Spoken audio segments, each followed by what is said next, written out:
You can't just be like, I'm just going to hire 20 people and they're going to make the calls and we're just going to get deals. And we're going to make more money. You got to get the deals, see, okay, we have a lot of lead flow. Let's bring some more people on. Okay, let's boost this up. Let's spend more. Okay, we need more people. Let's spend more. We need more people. That's how you scale. Scale should be step by step. It shouldn't just be a decision you make and hire 10 people one day.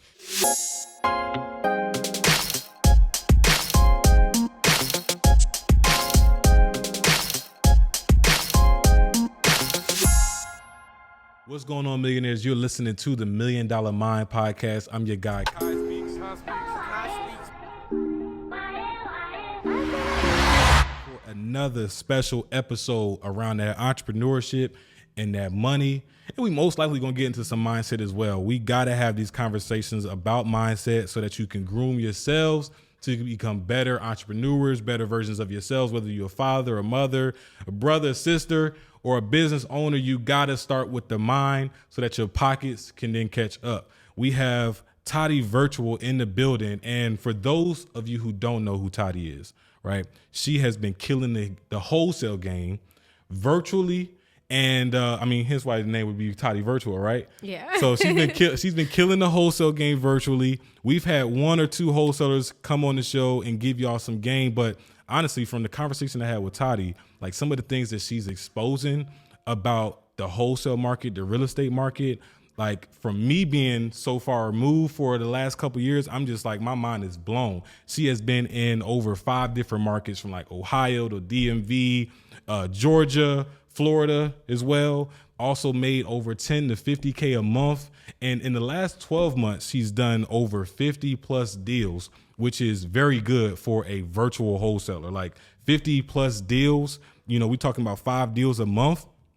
That's crazy, right? Most people only averaging like 1 or 2 deals. And she's now coaching students and taking on some mentorship, now helping others do the same things. 5 deals a month, 10 to 50K a month, and all done from home. So, I mean, without further ado, I just want to pass the mic over to Toddy. And Toddy, if you could tell our listeners just a little bit about you and how you got into this wholesale game, I think that'd be a great start. Yes, thank you for having me. I'm really excited to be here. And thank you everyone for watching and taking the time. So I started virtually wholesaling real estate in 2020. So I was a waitress in Vegas and I got laid off my waitressing job.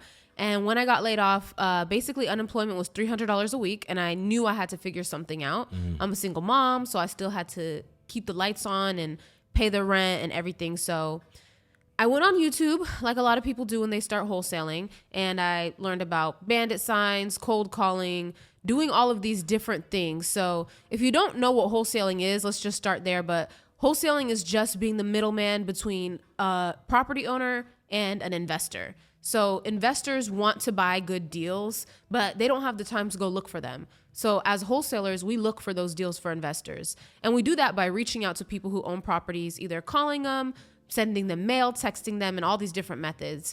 So back in 2020, at that time, I started calling people in Las Vegas where I lived, where most people, when they start wholesaling, they just start where they live, right? It's just a common sense. Let me just start in my backyard. I know the city.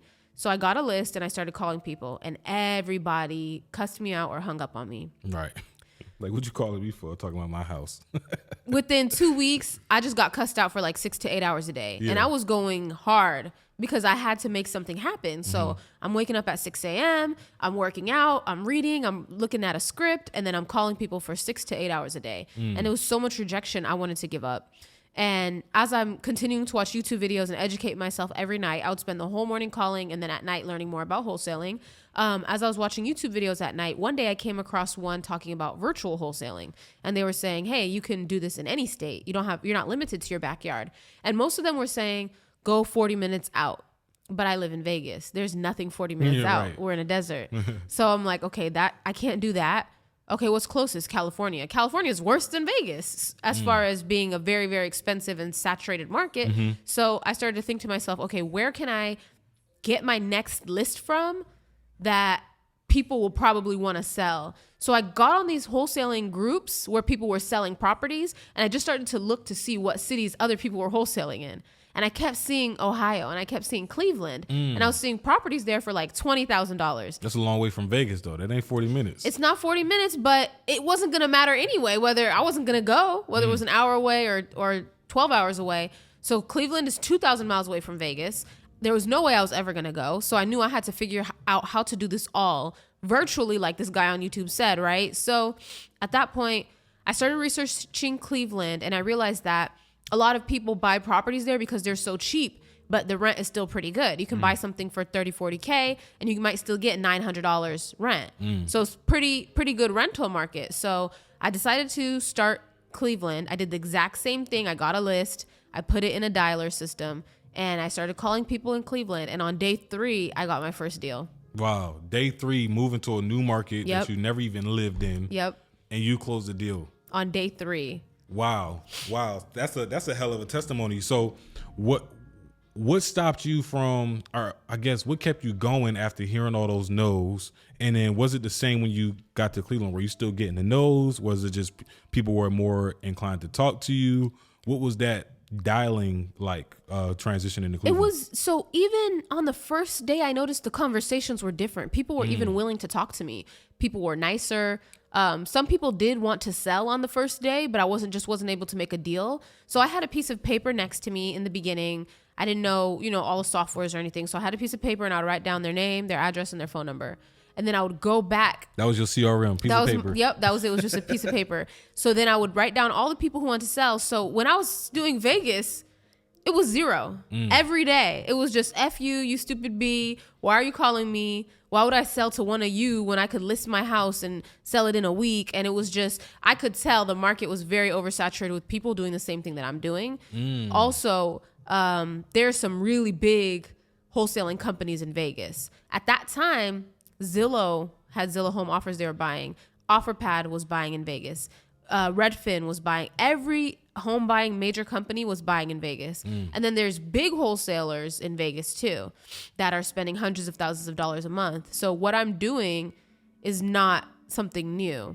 Everyone is doing it and they're spending a lot of money doing it. Wow. I think the difference when I went to Cleveland was I'm calling actual distressed properties that people couldn't sell on the market. Zillow wasn't buying them either? No, Zillow, OfferPad, none of them were even in Cleveland.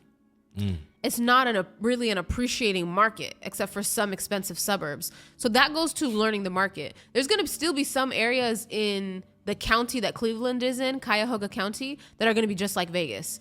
There's Beechwood. It's expensive. They're building new houses. It's beautiful. It's hard to get a deal there, just like it's hard to get a deal in Vegas. But there's lots of areas in Cleveland that people are buying rentals because they can buy stuff for 50K, 100K, even 120 and rent it out very high, and they're making their money. So I started to learn why investors buy, because what's a wholesaler's job? We find deals for investors. Why do investors buy? To make money. And an investor probably buys differently in different markets. Exactly. So if you're going to buy something in Vegas, you're pretty much buying it for the appreciation. But if you're not going to get a good deal on it, you're not going to buy it. And if there's 5,000 wholesalers spending $100,000 a month, let's say, it's going to be very hard for me to compete when I have $500. So my only power at that time was my time. So I had to reach people that a lot of people weren't going to be going to. So I had to reach less desirable properties, but highly motivated people. So I was looking at vacant houses, and you have to think about the mindset too. It's 2020, it's a pandemic. People are home, number one. And number two, they're worried about finances. So if they have that vacant house or that tenant occupied house where the tenants aren't paying, they are more motivated to sell because they want the cash. They could use the cash right now. And the cool thing is there's always a silver lining to the cloud. Right now, we're in that same kind of market. Right now, the recession is coming, right? So people are really worried about money. So people are really open to selling their property that's sitting vacant or the tenants haven't been paying. If they're motivated, right now is a really, really good time. So that's why right now feels like almost like 2020 again, to where we're having these calls with people and they are more highly motivated sellers. So long story short, I those first conversations in Cleveland, I had hope because people were actually talking to me versus in Vegas, people weren't even giving me the chance to have a conversation. So now I'm having good conversations. And then on day 3, I got, yes, I want to sell. And yes, I'll accept that number. Wow. Send me the contract. And remember, I spent 2 weeks in Vegas getting all no's. Okay, this was a 2-week span getting no's to now 3 days in a new market. And I got a yes. You got a yes. And a contract. Wow. So and I knew at that time. From that yes with the contract, how long did it take you to close? About a month. Okay, about a month. Yeah, it took about a month. So you're looking at about 8 weeks into this new environment. Yes. Being able to close your first deal. Yes. And then when he said yes, I was like, perfect. Now let me make sure I spend all my hours that I can't call sellers marketing this deal to sell this deal, and let me spend all my daytime calling more sellers so I can line up more deals, because now I had that proof of concept that I could get a contract. I wanted more contracts. Yeah. So within that first month, I got 6 deals under contract. Wow. So from this time you got your first yes, before that month expired, you had 6 other deals in the pipeline. Yeah. Wow. What did your time, like, I know you kind of touched on that a little bit, but you know, you also mentioned being a mother. What did your time management look like? You know, being a single mother and playing disposition and acquisitions, getting deals, trying to sell these deals. Like, what did that look like? And you're still spending time educating yourself on YouTube. For someone who might be in that situation, like, how do they even balance their time to do something similar? So I'll be honest, at that time, I was a little bit lucky because my mother had just sold her house. And because the pandemic hit right when they closed, we didn't want her looking for a home because we were worried about her going to go look at houses with agents and stuff. So I told her, just move into my house. And I gave her the master bedroom. I took this tiny room, and it was literally like a bed, a desk. And I have a little brother. So my mother actually watched my son and my brother all day. Wow. And I literally sat on the computer all day. Like, woke up, computer until like 6 p.m. at night. She would bring me food and water because I wasn't even eating. You was grinding. I would take a bite and I wouldn't even eat. You was hustling. I was hustling. so in the wormhole of, this thing is going to be what changes my life forever. When I realized I could make $15,000, I could make $10,000 on one deal, and then I can do more than one of these a month. It was like, it was over with. And my head was so in the game that I was lucky at that time I had my mom. Fast forward to the future, obviously I do have to have time management stuff now because my mom wasn't going to live with me forever. Right. So as a mother, I have 2 kids now. As a single mother and full-time business owner, obviously daycare and school helps. But even without that, when you don't have a lot of time, you have to start leveraging team. You have to start getting virtual assistants to make the calls for you. You have to figure out ways to leverage the money you're making versus the time you have. But in the beginning, you do need those 3 to 5 uninterrupted hours of straight grind time because nobody else is going to do it like you're going to do it. So it's not really a business that you can just hire people and they do it right away. It's good to know what they're doing before you hire them, but you can always hire cold caller virtual assistants to do what I was doing. And then you just call the people that want to sell. You don't have to call everybody. You just call the people who actually want to sell and then try to do the deal with them. Yeah. And still speaking to the person that has the time but may not have the funds. Yes. Right? Like, it already sounds like in order for you to make it work, for you to even get to that no, I don't think that yes, for you to get to that yes, I don't think it took, 3 days. It took the 2 weeks worth of no's to even get to that yes. I agree, because I had to practice the script and get comfortable with what I was doing and get the comfort of sitting in the chair all day. All of those things was things I had to build up. I had to get those calluses so I could just get in the game and just do it. Because anytime you start a new job, there's that training phase, there's that learning phase. But once you're in the groove, you're in the groove. Yeah. And this is it's kind of like a job, but you're working for yourself. You should treat it like that, right? Yeah. Like, I think that's the problem. Most people will, commit 8 hours to a job, but then, won't sacrifice 8 hours to themselves to learn this new skill or to start this business. And even if you are, laid off, or you're in a situation where you're now unemployed, you have those 8 hours still. Those 8 hours just didn't disappear. You have those 8 hours that you can still put into yourself. But even for someone that is working a full-time job, not happy, trying to transition out of it, is this something that is still possible on a part-time basis? It is, because one of my mentees, TK in Florida, she works full-time as an assistant to a fashion designer. She's a stylist, and she works full-time. And in July was her first month. As soon as she gets off work, she spends 3 or 4 hours calling, and she was able to make $23K her first month. Yeah. So it's definitely possible, but think about that. She wakes up early, goes to work all day, comes back, and what does she do? Work. Immediately sits back down and gets back to work. That takes a certain kind of person. And discipline. It takes a lot of discipline, and it takes somebody who really, really wants it. So that's why I always say, like, this isn't for everybody. This isn't for everybody, because what headspace was I in when I started? I was in hunger mode. I was in grind mode. And eventually you don't have to be there. But when I started, I wasn't an entrepreneur. I was self-employed. This is a job that I have to do. And I was going to work every day for myself. I was self-employed. Over time, I hired people, and now I'm an entrepreneur. I'm a business owner. But at that time, I was self-employed for over a year. I was doing everything by myself. Yeah.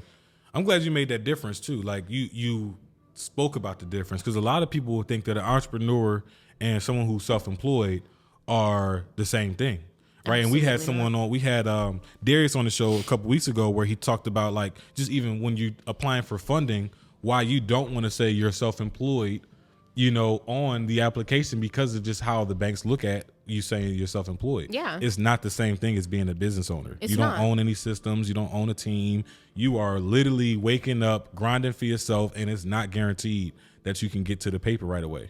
But you know what's funny about virtual wholesaling? I believe that self-employed virtual wholesalers will do better than the entrepreneur on a small level, on a small scale, Okay. because your time is more valuable than your money. Because you can hire people, but you're going to need a lot more people to equal one of you.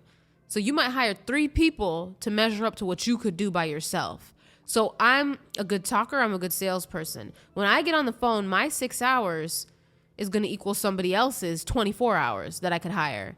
So if I'm on the phone, it's easy for me. I got 6 deals my first month. I continue to do that. I was getting 4 or 5 deals by myself every single month. On a bad month, it would be 2 or 3. And that's me doing everything. I'm finding the deal. I'm locking it up. I'm selling the deal. I'm doing everything. So if I could do that, but it takes like 8 people to be able to do that. 8 virtual assistants. You know what I mean? It's different, because they're not going to be you. When you hire people, you have to accept that they're going to be a percentage of what you can do. Yeah. And you're going to need more than one. So I think for this specific business model, like, this is a great business model to get you from A to B. If you're making less than $10,000 a month, you can make $10,000 or more every single month doing this. And then you can hire people with the money you made, and you can get it so you're making more than that, right? But your time is your biggest asset in this. It's not even your money. If you can spend the time, you can get more deals. And then from there, you can choose what you want to do. You can start buying properties and building up a portfolio that will pay you every month. You can start a business that you've always wanted to start. So the virtual wholesaling to me is like a Like it's like a gateway drug. Like a vehicle. Yeah, it's a vehicle. Yeah. It takes you to where you really want to go, because at first, yeah, you're doing everything and you're making the money, but now you have money. Now you can start doing the things. I had a student that made $135,000. He did one deal. Made $135,000 on a commercial warehouse in St. Louis. Wow. And Talk about testimony. Never did virtual wholesaling again. I have a YouTube video with him on my YouTube channel. He closed one deal and stopped. He closed one deal, and he started the business that he always wanted to do. He just wanted the money. Yeah. He just wanted the seed money to go do what he wanted to do. I'm hooked at that point. I'm like, oh, I'm gonna do that. That's me. That's me. I did $38K my first month, and I wasn't gonna stop. And now I'm able to do the things that I really want to do all the time, whenever I want, because I have financial freedom and I have location freedom. But do I have a business that just works and makes me all this money without me doing anything? No. I have to still put in work. So, I mean, you said something that was interesting, and quite a bold statement too. You said that the self-employed virtual wholesaler is better off than the small business owner. I think so. Right. And so it's so tricky, because one is taking up a huge amount of your time, where the other, they have high overhead because they're not using too much of their time. They have systems, employees that they're paying out, and XYZ. Which person fits into, like, if you could create an avatar, which person fits into the bucket of the self-employed virtual wholesaler? So the self-employed virtual wholesaler, in my opinion, would be like, I have some cold callers and they're bringing in the leads. I'm closing the deals, and then I have my stream of buyers and I'm selling the deals to the buyers. And my overhead there is just my marketing and my cold callers hourly, and that's it. small overhead. When I was doing that, I was spending less than $3,000 a month. It was just me, and I'm making at least $20K a month. And that was my first year and a half, just being consistent. But you didn't start off with the cold callers. I didn't start off with cold callers. I was cold calling by myself at first. Before you got your first deal, like, what was your overhead then? Like, were there any $500. It was under $500. Wow. So I had a list from reprolists.com. reprolist.com, I got a list of, I think, maybe like 2,000 people. I skip traced that, which is getting the phone numbers for that. I put it into a dialer called Phone Burner, which was $150. So all of that was like $450. You put it all together. And it was just me, my manpower. When I did 6 deals before I hired my first cold caller. And me and him rocked out for like another 6 months. And I was like, all right, I got the flow of this. And then I hired one more cold caller, and it was 2 cold callers and me for a minute. I tried hiring like some acquisitions people to help me close deals. You know, it would work here and there, but it's funny that you say that. But on the flip side, when you say like you're spending the money on the marketing and the systems, but it's easier on your time as a small business owner, I would have to disagree with that, because you still have to find talent, train the talent, and make sure that they're working and manage them. So you just promoted yourself from the employee in your business to the manager in your business when you do that. But you still have to put a lot of time and make sure that those people are doing what they're supposed to be doing. But guess what? They're still not going to do it like you can do it. And you got to be a good leader. So now you're a motivational speaker too on top of it all.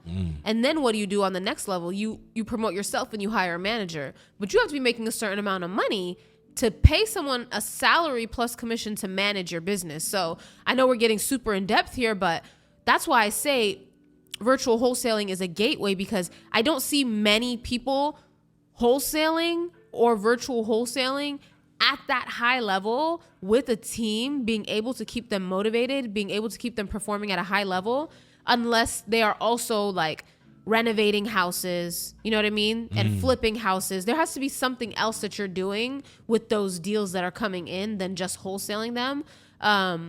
Because like having multiple exit strategies. Gotcha. Because you need to be able to, let's say you could make 10K on a wholesale deal, but you could make 40K flipping it. You need to be able to flip that, because that's how you're going to be able to bring in enough money for your team to be motivated, you know? So it gets more difficult on a higher scale. And that's why I think it's perfect for someone who was like me, who needs to make money, who wants to go from making, 5 figures to making 6 figures, who's going from working a job to being self-employed. It's a perfect step up.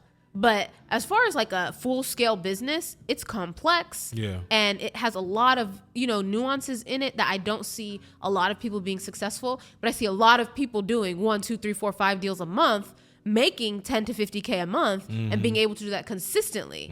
And I think that's amazing. Yeah. Even being self-employed, making multiple 6 figures, you can make, I have one student, she took like a small course I had my second year wholesaling. She did a 12-unit deal. She made $350,000. And then she bought 3 rentals. And those rentals, they make like $1,600 each. So now she has like a baseline of income. So if she wholesales a deal, great. If she doesn't, it's okay. But she used wholesaling as a gateway to become a landlord. Yeah. So it's very hard to become a landlord while you're working a W-2 job. The income you're going to make is only going to be like $500. But when you can buy the house and make all the income, you just trade your cash for income at that point. So wholesaling is perfect to get you to your next step where you want to be in life, because it is hustle, it is grind. But if you want to take it all the way there, you can learn leadership skills. You can learn manager skills. You can hire a team, and you can do multiple 6 figures a month. There's companies that do that. Yeah, and I love that you use the word gateway, because it's not just like a gateway as far as giving you the funds that you need to like invest, but if you are also having that mindset like, oh, I want to be a landlord, or I want to have investment properties, there's also that gateway to get you to understand the market so that you're making the best investment for yourself. Oh yeah. Wholesaling is no risk, but you're watching all the investors take the risk. And if you're a good wholesaler, you're going to be following up with your buyers and seeing what they did. And I followed up with all my buyers. I sold a triplex in Cleveland for $75,000. And then I saw that the guy sold it for $320,000. And when you see that, oh man, they bought it for $75 and they sold it for $320. Oh my God, he made so much money, right? What did you do? And I said, hey, Anthony, oh my God, I saw that the deal sold. Congratulations. That was a great flip. And he said, actually, Toddy, it wasn't. because at the end of it, I paid 6% to an agent. There was something actually wrong with the foundation or something like that. The rehab ended up being $150K. So when it was all said and done, when I thought he made $200,000, he really only made like $50K, and it's 3 units, and they spent how long to get there? Yeah. So it's like I learned from all of these buyers, and then I learned from me taking that step and starting to buy rentals and trying to flip properties, because it's a gateway. Well, sometimes you see a deal and you got it so cheap, you're like, man, I'm going to do this one myself, and let you go try to do it. And you're going to find out what's the risks and what's the benefits. So wholesaling is the best way to get started in real estate. If you're interested in being an investor, most people started wholesaling, or most people still wholesale. It's just not as talked about. Everybody that has a real estate investment firm, they're wholesaling some deals. Yeah, They're it's like no way everything. that you're keeping every deal. And most of the investment firms probably started off wholesaling. A lot have. I mean, I saw that as an avenue for us when we got into wholesaling as well. Like, I could easily see this being like a way for us to transition to other exit strategies. 100%. Are you tapping into other exit strategies, or do you solely focus on wholesaling? No, I mean, I have been since 2021. I've been doing everything. So I did it for like a year straight wholesale, and then I bought a 3-unit and a duplex my first year. But it's like sometimes these deals, like I said, it's too good to just sell. So like these are like seller finance where I put $2,500 down and I own a 3-unit. Like it was stuff like that. It was like you're giving me the property basically. Yeah. So in those situations, like I bought a condo in Cleveland I put $500 down. So it's like I'm basically being given properties. So those I would always keep them. But again, ownership is different than wholesaling. When you own something, you need to take care of it. Yeah. So now you need to fix ACs, you need to fix roofs, you need to make sure the tenants are happy. So it's a different business. And you still want to have a certain type of like pocket change, to be able to take care of incidentals. Exactly. So at the height of how many properties I had in 2021, in that span, I had 18 doors. And like, so if you have a 3-unit, it's called 3 doors. So I had 3 units, 2 units, I had single families, I had the condo. So I had mixes of 3, 2, and singles, right? And I had 18 doors throughout the span of 2021. But it was like all of the money I was making wholesaling, I was spending on these properties. And I wasn't seeing my bank account grow and my income grow. And I'm also having to slow down wholesaling. Because now you got to put your time into being a landlord. Exactly. Got you. So that's why I say it's a gateway. I really do believe that you can transition into that, but you do kind of have to pick a struggle. Like it's time consuming and it's stressful when you're dealing with real estate. You can't do everything. So that's why people usually either partner up or they decide to be landlords. But it's the same concept, because if a wholesaler brings you a deal or you find a deal yourself to rent to buy as a landlord and you're like, this is a great deal, but I don't really want it. Let me just assign it or wholesale it to one of my friends who's an investor or somebody else I know who's an investor. You can always take advantage of wholesaling. It's a great exit strategy. It doesn't have to be the main thing you do. Or you can be looking for sellers every day in marketing like we do, and you can choose to buy the ones you love and just wholesale the ones you don't love and be using that income from wholesaling to pay for the repairs on the rentals. And that can be your business strategy. So there's so many ways you can do it, but I like wholesaling as a business model for income. That's what I like it as. Man, that's crazy. And you mentioned obviously that there is another recession coming. So people believe. Yeah, right? Recession. And that would make one believe that, okay, wholesaling isn't dead. And obviously by your activities, you would agree that wholesale is far from dead. But when you look on social media and, probably like 6 months ago, you had a lot of coaches, pushing out wholesale courses out here, a lot of people jumping into wholesaling, and then a lot of people now no longer in wholesaling. Talk to the person now that has doubts in wholesaling and truly believes that it is what we say it is. So clearly it's not dead, because a lot of people are still making money doing it, right? Okay. But imagine I made 2 podcast episodes and I was like, podcasting's dead. Like, that's what people do with wholesaling. They dip their toe in the pond and the water is cold as hell and they don't swim because it's hard. Like, I spent 6 to 8 hours a day calling people. Yeah. Does that sound easy in any way? No. And then on top of that, it's not just sitting there. You have to have some kind of sales skills too. You can't just be on the phone saying whatever. Yeah. You have to know how to talk to people. You have to be somebody that people want to talk to. Or if you're hiring people to do it, you have to be able to train them to do it. So it's not an easy business by any means, but it's not dead. It's just the strong survive, and the people who are good at it get deals and they keep doing it, and the people who aren't good at it don't. Or the people don't even try, because I know some people who are amazing salespeople, they just don't have the ability to sit there and do the thing for a very long time. Yeah. So if that's you, and you know, like, I'm not gonna do the work, then you shouldn't get the course, or you shouldn't get the program that's gonna teach you how to do it, because you know you're not gonna do it. But that's in anything. Amazon FBA. I bought a $10,000 course for Amazon FBA back when I was a waitress. I bought 5,000 pairs of eyelashes. Okay. You clearly ain't doing that no more. I clearly am not doing that. But what else is Amazon FBA is dead? No, it's people who started after me that's making millions of dollars. But I didn't sit down and do the work. I didn't learn how to do the Amazon pay-per-click and the Google pay-per-click, like all of that internet marketing stuff. When it came down to it, what I had to do to build that brand and to make that thing pop, I wasn't willing to do the work. Right. I was going to work every day, and I was coming back and I was playing on the computer for an hour, and then I was going to go do what I wanted to do with my time. So that's what it's the same thing. It doesn't matter what business it is. If you're not going to actually put the work in, it's not going to work. So I think people say wholesaling is dead because they talk to 10 sellers and they say, I talked to 10 people and I couldn't get a deal. I had one of my mentees the other day. She said, tell me what I'm doing wrong. Well, first of all, you're trying to wholesale in Houston. I already told you guys, don't do major cities. Major cities have too many wholesalers that are spending too much money. We can't compete there. I don't even still try to do major cities. Unless you bring me a deal in a major city, I'm not going to do a deal in a major city. I don't market there. It doesn't make sense. There's companies spending millions of dollars. I'm not going to spend that much. So I'm not going to compete where I don't compare, right? So I pick smaller markets that they're not after. Or here's some really good game. I pick property types that they're not after. So if all the investors want 3 bedrooms, 2 bathrooms, I'm going to try to find buyers who will buy 2 bedroom, 1 bathrooms and find those, because other people aren't marketing for that. You know, so you have to find your niche within wholesaling. I wholesale land a lot. So these are things that you learn along the way, but you can't be trying to wholesale in major markets. Number 2, I said, how big is your list? She said it's 185 people on this list.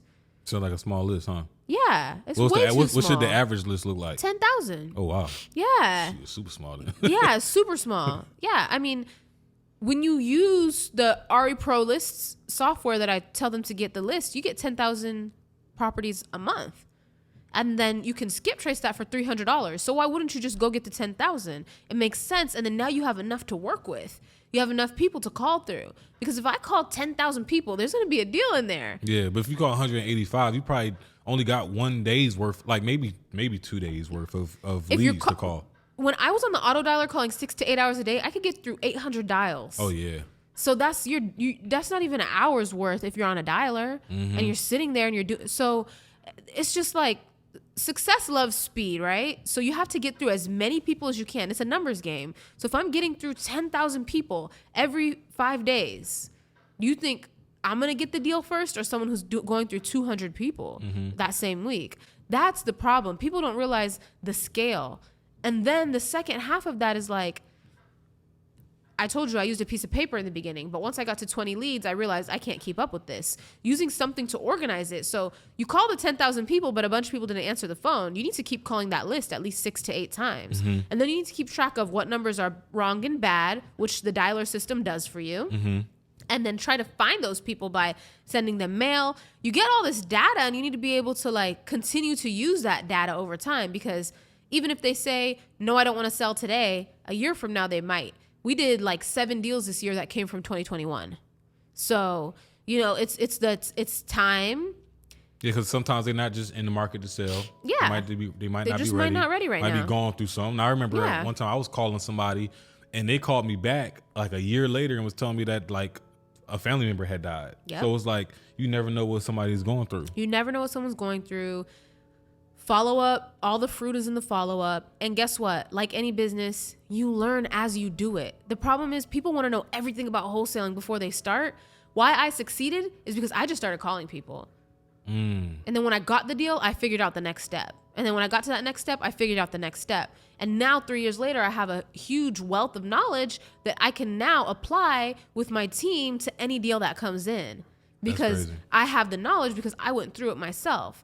But that's the same thing with any business. So I think the people who give up on wholesaling, maybe it's not for them, but the whole idea that wholesaling doesn't work is complete BS. Yeah. It's just people not putting the work in to make it work. Like you don't work. Not wholesale doesn't work. Exactly. You don't work. Amazon FBA works. I just didn't work. And I had to throw away 4,730 something pairs of eyelashes because I only sold 300. And I'm sure wholesaling probably helped you. Would have helped you out with that, huh? If you would have just had the skill of where even because did you sell it like bulk or did you try to sell all individually? I try to sell them individually. And I just don't think I didn't even like.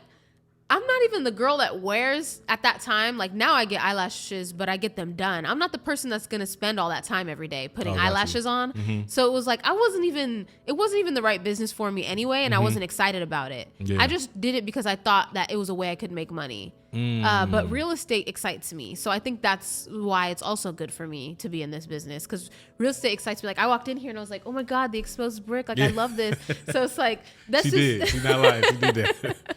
So it's for me. So, when it's for you, it's for you. So I think that might be part of it too. Some people don't like real estate at all. Mm-hmm. So when they're talking to these sellers and they're hearing the story of the tenants and they just zone out, you gotta want to learn. So should you stay away from wholesaling if you're not into real estate?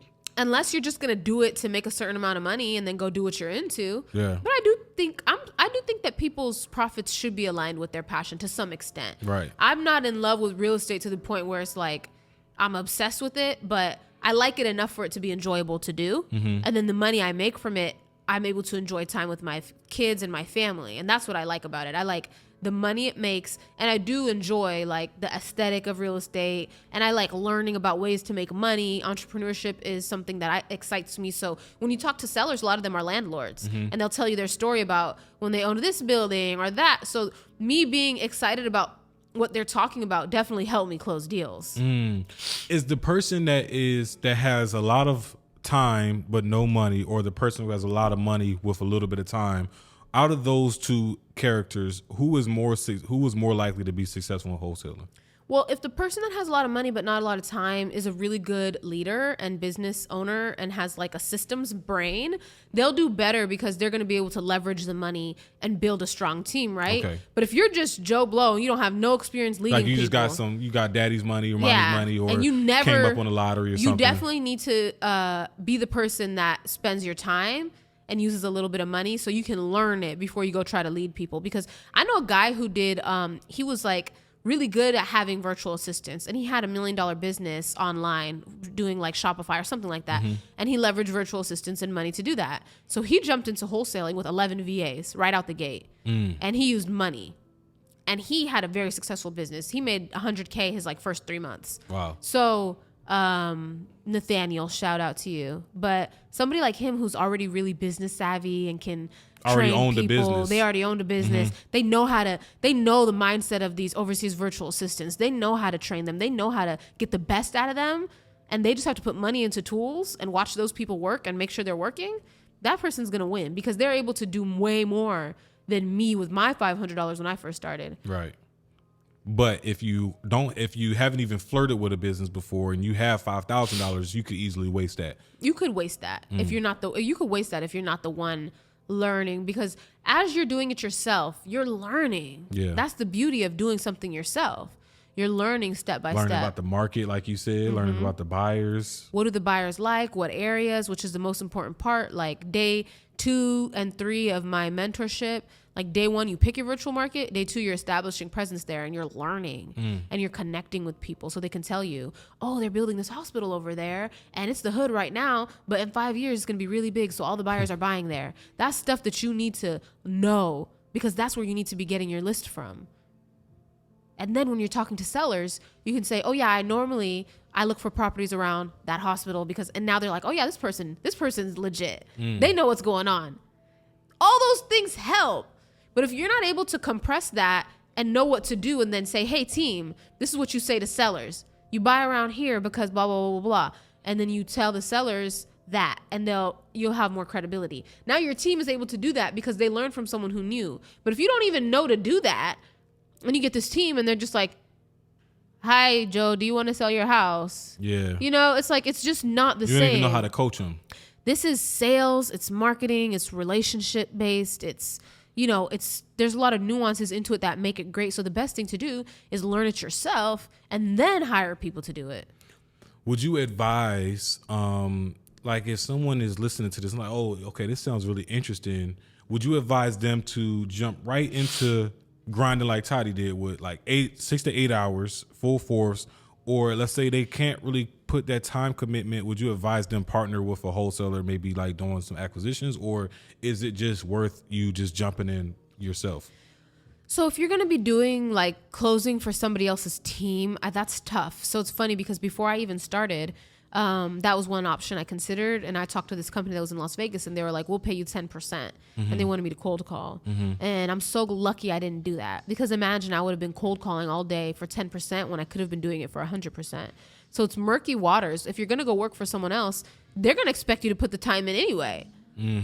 So I think that if you have at least 3 hours a day that you can dedicate, 3 hours, not 20 minutes and then you get on Facebook, or 20 minutes and you go use the bathroom, like and then you straight hours, go make like a sandwich. Put the phone in another room if you got to. Yes. Okay. Yes. And sit there and let that dialer dial for 3 hours, or hire one cold caller and sit there and follow up with leads for 3 hours. If you have at least 3 hours, I think you should definitely do this. If you don't have at least 3 hours, it's going to be hard to get traction. It's going to be hard to get traction. It's going to be slow. How do you even know you have a good cold caller? Because, you know, is that something that you also help your students out with? Like, because it could be a hit or miss. I've worked with a ton of different, you know, VAs, and, you know, they're not all built the same. No. You know, you got some VAs is just like, over here, it's like everybody wants to get into wholesale, but not everybody going to put in the work. Yep. You could get a VA that's just trying to be a VA, but not willing to, you know, be the best VA for you. Like, how do you identify if you have a good VA? Like, what's the sauce on the VAs? So my process is crazy. I should patent it. But I learned this from over 2 years of hiring VAs. So it's also a numbers game. So this is what I do. I get as many VAs as I can to send me a voice recording. That's step one. So I use all the resources: Upwork, onlinejobs.ph, VA Facebook groups, I don't care where, Philippines, South America, Using whatever. referrals, like your aunties, your cousins, whoever? No, not at all. No American people. No American people. So these are all going to be overseas people that I can pay under $8 an hour. So depending on their level of expertise, depending on their level of being able to have a conversation, I'm going to be paying them between $3 an hour to $8 an hour, right? So they're all overseas people, mostly Philippines. They're going to send me a voice recording. That's step one. So now I did that. Now I have 60, 70 voice recordings in my email, and I sit there and I listen to each voice recording. And anybody who sounds like they have a clear accent, like, it's not, that's the first thing, is the accent. If it's too thick, you're going to lose the sellers. So they have to be able to speak well, English well. That's number one. Anyone who has a clear accent and speaks English well, I send them an email with a Zoom meeting link and a date and a time. And this is a group interview. So I send that. Out of the 80 who applied and sent me a voice recording, I might send that to 30, let's say. So now I just reduced it. Now I got 30 coming to this interview. Out of the 30 I invited to the interview, maybe 11 show up or show up on time. If you don't show up on time, you're not in. I have like a 3-minute window. So if the meeting is at 11 and they don't show up by 11:05. Oh, so you meeting with all 11 of them at the same time? I'm inviting all 30 that I liked their voice. If I like their voice, I'm inviting them to a group Zoom. Yeah. Out of the 30, only maybe 11 show up. And you on there at the same time with all of them? I'm on there at the same time with all of them. So that's a 5-minute window. If you're not there within 5 minutes, if you're not going to show up to the interview on time, you're not going to show up to the job on time. Yeah. So I don't even let them in. Yeah. And they'll be requesting to come in. I'll just decline. Okay, there's 11 now, right? Let's say I want to hire 2 or I want to hire 1. Now I got 11 options. Now I'm going to talk to them. Can they have a conversation with me? I'm asking them a bunch of questions about them, about their life, and I'm trying to see if they can speak English conversationally. Right, not just read a script. That's important. Yeah. This is a big gem. Hey, she give me out some sauce because I ain't think about that. I hired a couple, bro. I ain't think about that. Look, That's a good one. I've gotten all the worst. Anything you can think of that could go wrong. I've had VAs working multiple jobs. I listen. First of all, when you have cold callers, you need to be listening to their calls. So I listen to their calls and I hear all the BS. I hear them. It was so funny. My friend had a cold caller and he was listening to the call and she's over there like singing a Mariah Carey song. And the seller's like, hello, hello, hello. And she's like, and not even knowing she on the call? Not even knowing that somebody answered the phone. So whatever she's doing, she's not even paying attention. Yeah. And then there was another VA straight snoring, sleep. And the just sellers going are through the like, dollar. hello, hello, hello. And she's like, Wow. So she's just running through the dollars, sleeping. they're just getting paid hourly. So these are the things that you need to be listening to your calls. But out of those 11 people, I see who can have a good conversation with me. And then I'll hire more than I need. So if I need 2, I'm hiring 4. If I need 1, I'm hiring 2. I'm going to hire double because inevitably some of them are going to be on some BS. On day 1, I had to go to the hospital. Like, because some people are liars and they'll come up with some, granted, some people have stuff happen, but these are the things that you go through when you hire virtual assistants that you have to learn. So, that's what I do. And then out of the 2 or the 4 or whatever, eventually some stick. Sometimes, they don't and they all have to go and I have to start that process again. But it's an easy process because I can have one of those meetings every week and be consistently onboarding people onto my team. Now I have a virtual assistant that's been with me for 2 years. Now when people come on, she manages them and we manage them. We use Time Doctor. So we watch their screen, make sure that everybody is on Zoom at the same time all day calling. So we know if you're doing something else. So these are all things that I had to learn to add in to implement to make sure that everyone's going to be on time, on task, and we're all working towards the same goal. So if you're able to do that right out of the gate, you can build this business completely virtually. But I still like that. I'm glad I learned step by step because now I know so much about real estate that I can help them whenever they have, hey, there's squatters living there. There's a foundation issue. There was a fire in the kitchen. I know all of this now. Everything is okay, I've been through that. Now I know how to solve that problem. So if you don't have that, then you definitely need someone to help you, a mentor or a partner. And a lot of investors will partner with you on a wholesaling business if they know you'll do the work and they can just put the money in and then they can flip the house or whatever, or you guys can wholesale it. So definitely leverage relationships if you can. But in my opinion, the best way to start is to spend 3 to 6 hours a day just calling sellers, get your first deal. If you have to JV that deal, which is like when you have another wholesaler sell that deal for you, whatever you have to do, get that deal sold and start the process of proof of concept and learning that this thing is real, this thing works, and understanding how much time and work you need to put into it, and then hire people after you really understand it. When you considering JV deals, are you jumping straight to the 50-50? For me personally, yeah. I Okay. 50-50 because it's a lot of work to find a buyer. It is. Yeah. I asked that because I've had run-ins where, you have wholesalers who, of course, like nobody's saying that I don't play games with I do more work, you do more work. It's just like this is a partnership and it's best to just establish it. Okay, if you found a buyer, I'm going to find a seller or vice versa. Yeah. But you have wholesalers who do try to jump in. It's like, hey, I found the buyer. I found the seller. I got the contract. I got the house, right? So it's like 70-30. Or even 60-40. And it's like, okay, it's not too far, but from 50-50, but still, I just feel like it's like a service. It's like, just pay the fee. Well, so somebody told me, hey, 60-40, I wouldn't be mad at that. I wouldn't immediately say no. But at the same time, like you have to understand, I'm leveraging my team. When we find buyers, we're doing the same thing that we do to find sellers. Yeah. We're cold calling buyers. We're texting buyers. I'm using my hourly paid team and my sales team to find buyers. So these people could be working on our deals. We could be selling. Yeah, we got our own deals. We got our own deals going on. So for me to leverage my team to find you a buyer, I think it's only fair. And then guess what? If you're in one of my main markets and I have friends and people who do deals out there, I'm texting and I'm calling and I'm spending time having phone calls, but it's not like we're just talking to one buyer. You might have to talk to 10 buyers to get a deal sold. Sometimes even more than that. So imagine me taking 30% and now I spent all this time on this deal. I'm going to be salty at the end of that. And I learned that because I've done deals in the beginning where people would say, if you find a buyer, I'll give you $2,000. And I'm like, you know what? Whatever. Let me just do it because I want to make the money. And I ended up really resenting that deal and that partner at the end of it because I had to do so much work and getting paid so little. So, I mean, typically it's 50-50, right? But it's also depends on, the deal. Let's say you come to me and it's $100,000 deal. and you're like, I'll give you 20K.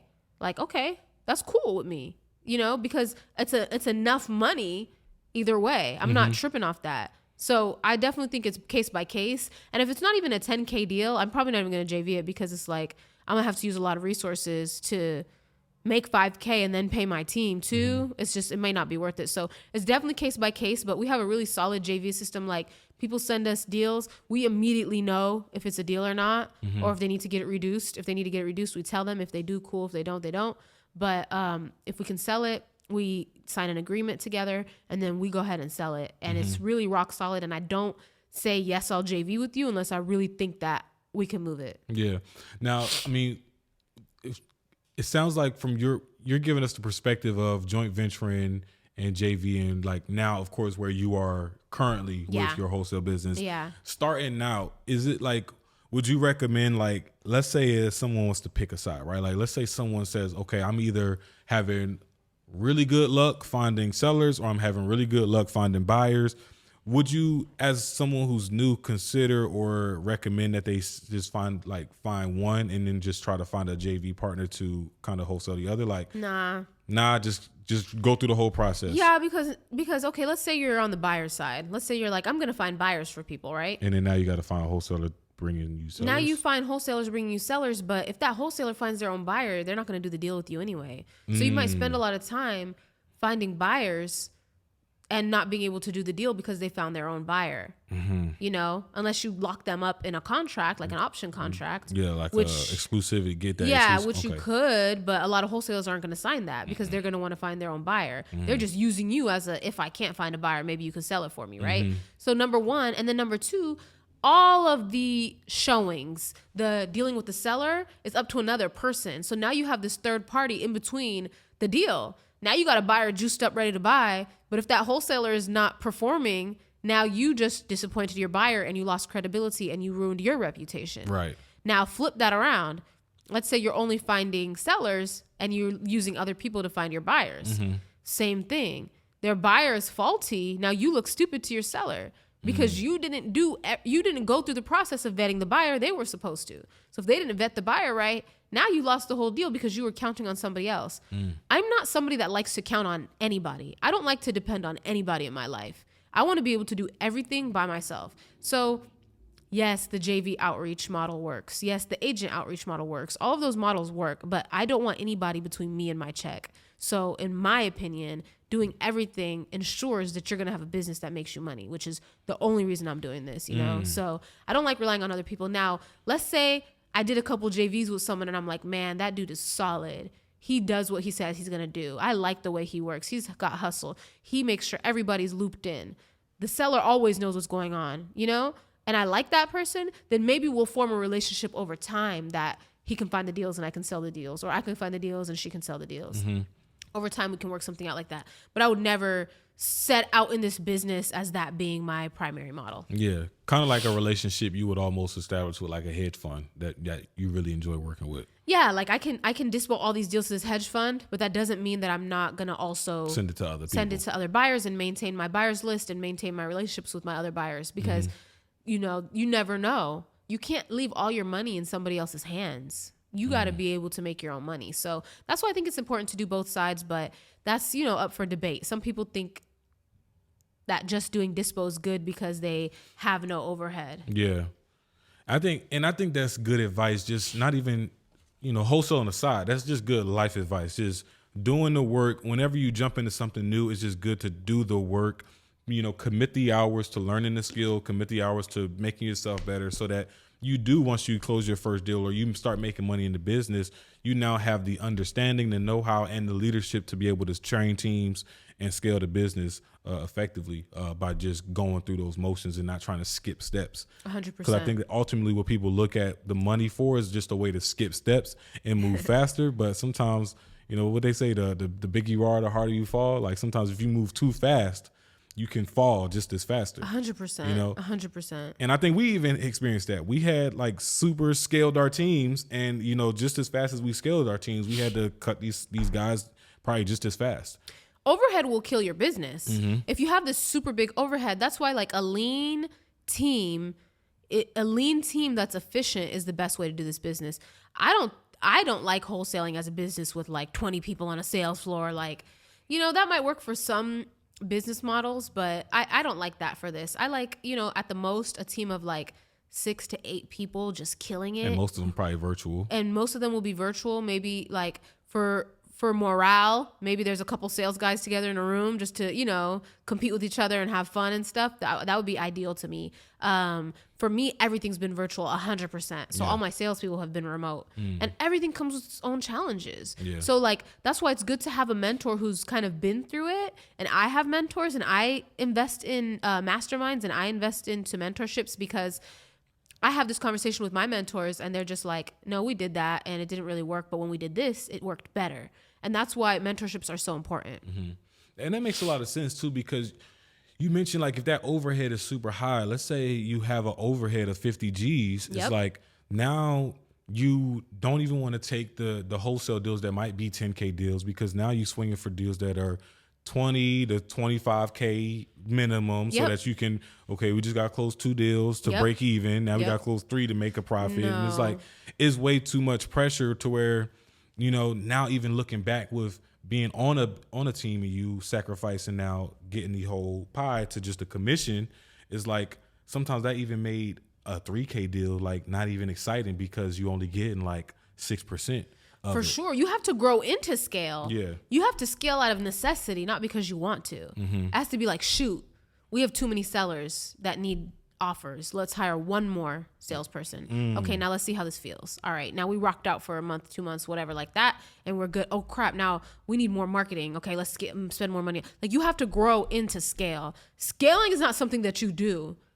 Like, it's something that you grow into. You grow into scale, because if you don't have so I have a mentorship that I joined, and they said there's like 4 phases. I don't remember exactly what it was, but it was like hunger, momentum, growth, and then scale, or it's something along those lines. But you have to grow into that, basically. You can't just be like, I'm just going to hire 20 people and they're going to make the calls and we're just going to get deals. And we're going to make more money. You got to get the deals, see, okay, we have a lot of lead flow. Let's bring some more people on. Okay, let's boost this up. Let's spend more. Okay, we need more people. Let's spend more. We need more people. That's how you scale. Scale should be step by step. It shouldn't just be a decision you make and hire 10 people one day. And that's where people really do fall, because the overhead can kill you. If you're spending 30K a month and you don't do a deal 1 month, all that just got flushed down the toilet. And now you're thinking of, what can I cut or what can I get rid of to make this more lean again? But you should have just stayed lean and scaled slowly. And I made that mistake too. I think we all make that mistake. So it's just a process, but it all starts with you doing the deals, making the money, learning the lesson, and slowly building. Yeah.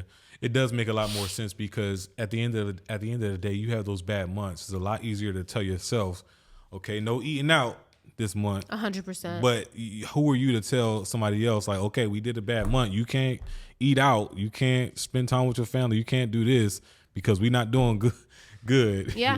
Yeah. 100%. Switching gears just a little bit, because, we talked a lot about, the systems and what wholesaling is. And I want to kind of give some context, because I had a homegirl who I work with in the wholesale space, and she had to leave the space because she felt herself getting super closed off and super hard shelled to the industry that she was in. And we talked a lot about it, and I'm sure people can get the gist that this is a hard industry, not just hard as far as, the work and the effort you have to put in, but just knowing how to negotiate, sometimes having these tough conversations with sellers is like, you have to, put some type of protection around your heart and around your energy. And you as a mother, raising 2 kids now, is like, you have to know how to, I'm sure, switch and turn on that energy and turn off that energy when you're interacting with your kids. How do you balance the energy of, being in this industry so long, having all these calls in a day, to now transitioning and putting on, the hat of being a mom? So one thing is that as one of the main people making money on the business, I think the money I make is worth the stress, right? So if you're working in a team and you're making 10, 15%, sometimes the stress isn't worth the money, and that's why people stop. But if you're owning the business and you're making a good amount of the money, then it's going to be worth the stress. So you're going to push yourself through it. So I think that's one thing that a lot of people give up because they're just not making enough to go through that bullshit. I'm sorry. No, you good. You good. Speak your language. So I do have to be, honestly though, like, I'm not like, people always say like, oh, you're doing sales, you must be in your masculine, or you must be like aggressive or whatever. But for me, like, negotiating for me isn't that. I'm gentle but firm. I'm always nice. I'm always understanding. I'm always compassionate. I'm always sweet. That's who I am. I'm sweet. That's part of who I am. I'm not this argumentative person. I'm not like, I don't treat my employees like that. I don't treat buyers like that. I don't treat sellers like that. I'm frank and I'm to the point of what we're doing, but I am nice. I still stay exactly who I am in all situations. So I feel like it's most with buyers, they will try to intimidate you or make you feel like, the only time a buyer really has leverage is if you don't have other buyers. So how to prevent that is by having a lot of buyers for every deal, having multiple options.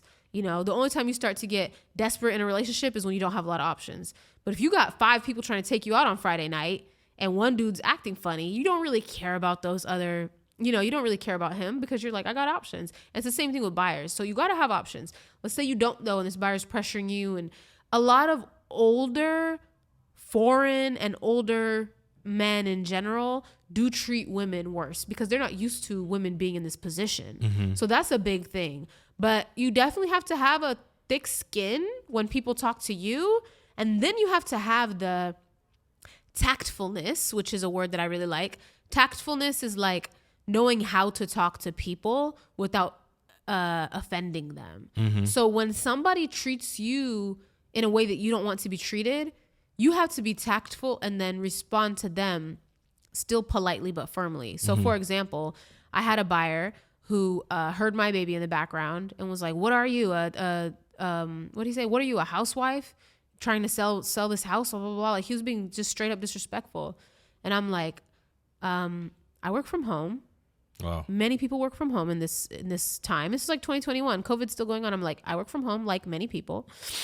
Is that a problem? Because if the deal is good, I don't understand where I work should matter. And he was like, no, it's not that. Maybe you just want to call me at a time where your hands are less full. And he was just being a straight up jerk for no reason because you heard a baby crying in the background. Like, right. But that's because he comes from a day and age that women with children don't work, and especially not with their children there. You know what I mean? So I get it. I get where he's coming from, and I can be polite and I can keep us focused on the task. I've had, buyers follow me on Facebook and then try to get slick with me, like trying to talk to me or, like if I buy this, can I take you out or whatever?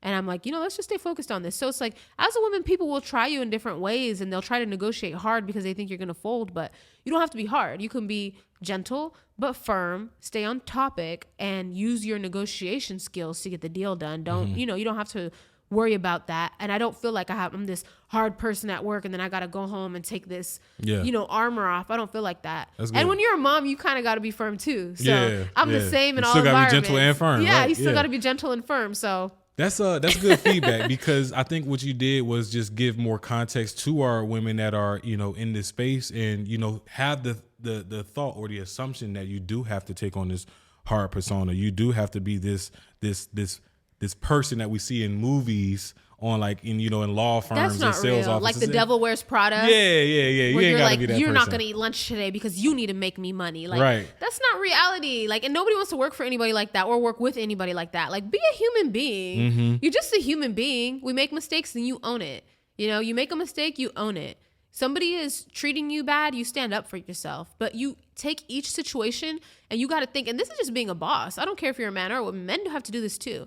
Every situation, you have 2 choices: to sit there and think about what you're about to say or do, or be reactive. And if you're a reactive person, you're not going to succeed in business, period. If you were to say to me some crazy stuff right now and we're on this podcast or we're live, let's say we were live and you said something crazy to me, I could respond back with, just my clap back or whatever, or I could sit here and think and say, okay, there's going to be a lot of people watching this. What do I do next? Make the best decision and then now do the action. It's just about thinking what you do before you do it. Buyers say crazy stuff to you. Sellers say crazy stuff to you. That's the world we live in. You're at the grocery store, people say crazy stuff to you.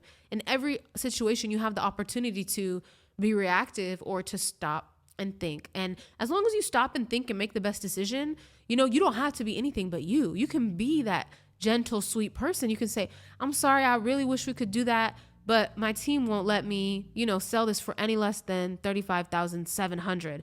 We were at 40 and I got it down to here, and I really want to get you this property, and I really want to do more deals with you in the future. We even got 2 more under contract that we'd love you to look at, but for this specific one, this is all we can do. You know, maybe we can help you out more on the next one. And that's a way to just be nice and be firm.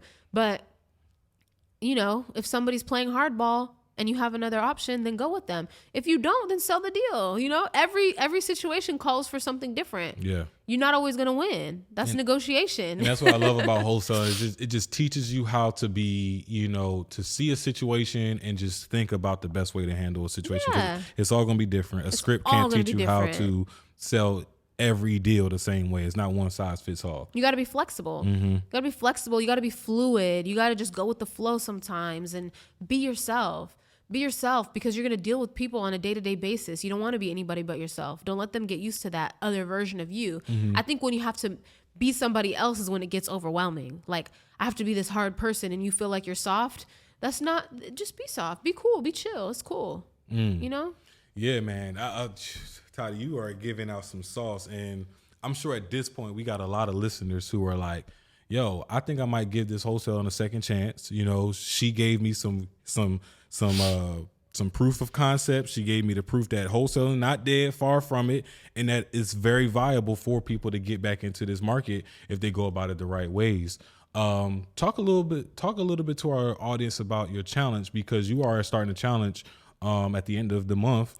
Tell our listeners about that and how they can possibly get involved for those that are looking to jump into this and be serious about the actions it take to be successful in wholesaling. Yeah, definitely. So what I'm doing something I've never done before, but it's a 5-day challenge, and it's all about virtual wholesaling. So we are deep diving for 5 days. And at the end of this 5 days, you'll be able to run a virtual wholesale business on your own, hire a team, whatever you want to do. So literally it's like picking your virtual market. We're going to spend an entire day talking about what I look for in markets before I pick them, how to pick the areas in that market. So we're all about what city and what areas in that city. And then how to find deals in that market and how to negotiate with sellers and get them under contract, how to find buyers in that market and how to sell the deal. You know, we're going to talk about what even is virtual wholesaling and how do we do it, the systems that we use, the processes that we use. We're going to talk about hiring, training, and sourcing VAs. And we're even going to talk about leveraging funding, business credit and personal credit to be able to pay for these things. Like, let's say you don't have the cash to just do it right away. So in these 5 days, I'm going to literally take you from knowing nothing about it to knowing as much as I know about it so you can take action. So I really want to do this because a lot of people will learn, they'll kind of have the information, but they won't start taking action. I wanted to pack it all in. Now you got all the information, and the next step is just immediately take action, and you can always come back to the resources. And I'm going to have a ton of workbooks, freebies, like it's going to be a bundle so you can follow along and write everything out. So you'll have your notes as you go into virtual wholesaling. And I'm super excited about this because I know, like, one of my students, Jim, he tried to wholesale in LA for 2 years, and he was a manager at McDonald's, and he failed. And on day 2 of joining my mentorship program, he got a deal under contract, and the next week he got a second deal under contract. Wow. And within 3 months, he quit McDonald's, and now he's making multiple 6 figures. And it was just him locking into a virtual market. So for people that live in Atlanta, LA, Miami. So he's no longer wholesaling in LA. He's never wholesaled in LA. Gotcha. He could never even get a deal in LA. Yeah. So he picked a market in Oklahoma based on my picking a virtual market framework, because it's really specific. It's population, demographics, all of that stuff. We really dive in. So he picked the right market, and then he did the same systems he was trying to do in LA and better because mine are cheaper and more efficient. And now he's doing multiple 6 figures. So it's especially for people like where I was and where he was that are in markets that are just tougher to find deals in. This is going to really help you lock in to the right market and create a simple, efficient, low cost system, and then just get going. Yeah. So it's a 5-day challenge. We're going to drop the link at the bottom of this video. I know you'll have it. So you can use that link to sign up for the challenge. And it's only $100, which is, it doesn't really get cheaper than that when it comes to learning about anything. That's a great investment. And shoot, I'll tell you what, if I don't invest that $100 in that, I'm going to buy $100 pair of sneakers.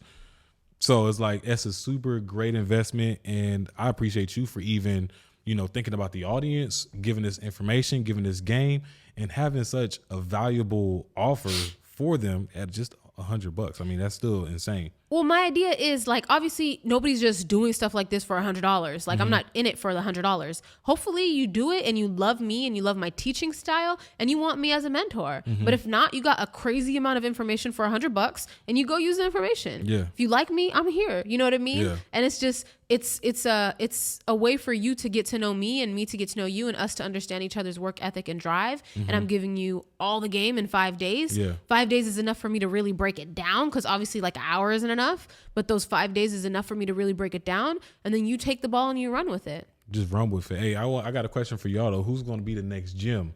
Right? But don't be like Jim. You got to do it right the first time, right? Come to Toddy. She got the sauce. She got the answers.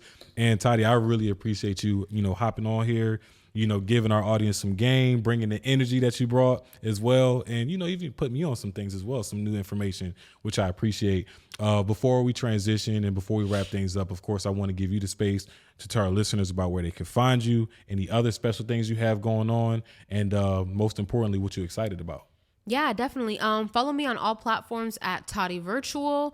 I'm very, very excited about this challenge. And I also got some game earlier before we started the podcast about podcasting. I set up to start my own podcast, so that'll be dropping soon. And I also wrote a book that will be dropping soon. So follow me on IG, TikTok, YouTube, everything at Toddy Virtual, and you will be the first to know about all of these new awesome things that happen. Awesome. It's been a pleasure, Toddy, for real. And to you all, I appreciate y'all for tuning in every single week. Every Monday, we hitting y'all with new episodes. Every Fridays, we got those clips. And then Tuesdays, we are joining y'all live on YouTube with the creators community. So I just appreciate the feedback and the engagement y'all been giving us, because without you, we wouldn't even know that Toddy is a guest that y'all wanted to hear from in the first place. So shout out to y'all. Just remember to keep focus, build momentum, and drive results so you can live abundantly. My name is Kai Speaks. We out.